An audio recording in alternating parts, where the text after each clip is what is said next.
Hello. വിഷയം അതുല്യ തന്നെയാണ്. രണ്ട് കാര്യങ്ങളുണ്ട് അതിൽ ആദ്യത്തെ കാര്യം ഞാനൊരു വോയിസ് കേൾപ്പിച്ചു തരാം.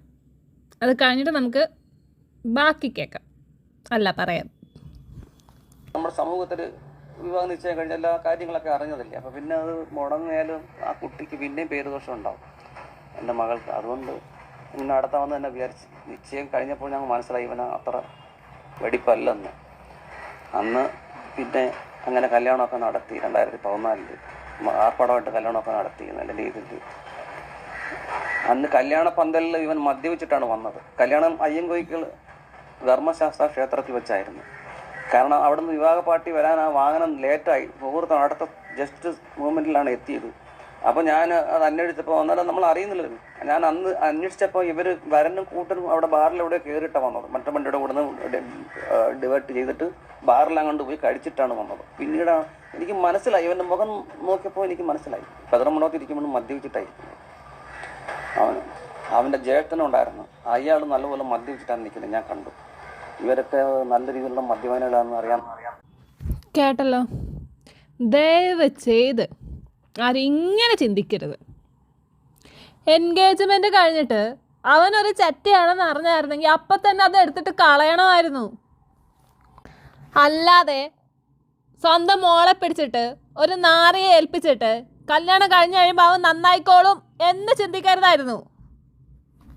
ഇനിയെങ്കിലും ഇതുപോലെയുള്ള നാറികൾക്ക് പെൺകുട്ടികളെ പിടിച്ച് കൊടുക്കരുത്. ഇവിടെ ആരെയാ തെറ്റു പറയണ്ടേ? അത് നിങ്ങൾ തന്നെ ഒന്ന് പറ. ഇനി അടുത്തത്, ഇയാൾ ഫൈറ്റ് ചെയ്യുന്ന സമയത്ത് തന്നെ ഉച്ചയ്ക്ക് വിളിച്ചടി കൂട്ടുകാരന്മാരുടെ അടുത്ത് വന്ന് ആരോട് അയാൾ സംസാരിക്കുന്നത്. അപ്പോൾ ഇയാൾ പറഞ്ഞ് കാമുകിയാണ്. അപ്പോൾ കൂട്ടുകാരന്മാർ ചോദിച്ചു ഏതാ, മസായ ബിൽഡിങ്ങിലെ പെണ്ണാണോ അതോ ബസ്സിലെ പെണ്ണാണോ എന്ന്. ഞാൻ നല്ലപോലെ കേട്ട് കഴിഞ്ഞിട്ട് ഞാൻ ചോദിച്ചു എന്താ അവന്മാരങ്ങനെ പറഞ്ഞു. അപ്പോൾ ഇതിൻ്റെ പേര് പറഞ്ഞ് ഇന്ന് നല്ലപോലെ കള്ളു കുടിച്ചിട്ട് എന്നെ ഒരുപാട് ഉപദ്രവിച്ചിട്ട് പ്ലേറ്റ് എടുത്ത് എൻ്റെ തലയിലടിച്ച്. പ്ലേറ്റ് മറ്റേ അളിങ്ങിൻ്റെ പ്ലേറ്റ് ആയിരുന്നു, അത് 4 കഷ്ണമായി. അതെൻ്റെ പെടലിക്കും കൊങ്ങായ്ക്കലൂടെ കുത്തിപ്പിടിച്ചു. പെടലി മൊത്തം ചുമന്ന.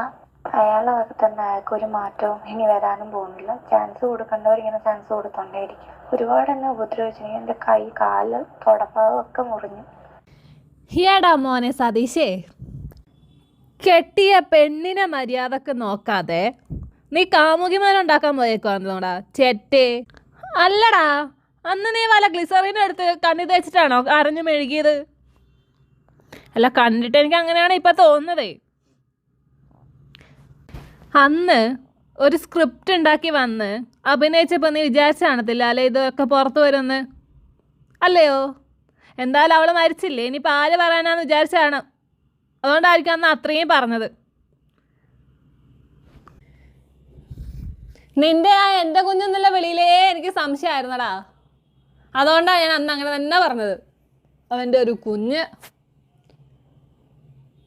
എൻ്റെ പൊന്നേ, എന്തൊരു നിഷ്കളങ്കനായിരുന്നു അന്ന് ആ മീഡിയയുടെ മുന്നിൽ കിടന്ന് അഭിനയിച്ചപ്പോൾ. നീ ഇത്രയും വലിയ നാറിയാന്ന് ഓരോ ദിവസം കഴിയുമ്പോഴും ഇങ്ങനെ തുറന്നു വന്നുകൊണ്ടിരിക്കുക.